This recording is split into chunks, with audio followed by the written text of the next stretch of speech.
আর 100 টাকা দিয়ে আমি একটা মলম কিনাম। এই তোর কি হয়েছে? তোর গায়ে তো কোনো আঘাতের চিহ্ন দেখতে পাচ্ছি না।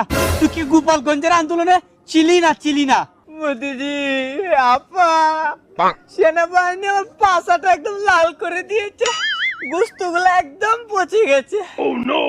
দেখি তোর পাছা দেখি।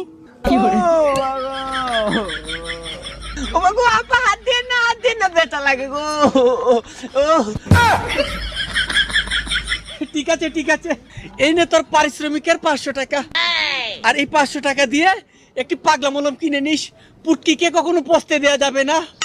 গোপালগঞ্জে থাকতে হলে সবসময় পুটকিকে প্রস্তুত রাখতে হবে লাল করার জন্য। হাসি গো, ভাগ্যিস তোমার পাচাটা আমার কাছে আছে। তোমার ওই পাচাটা যদি আজকে গোপালগঞ্জে থাকতো না, তাহলে গোপালগঞ্জের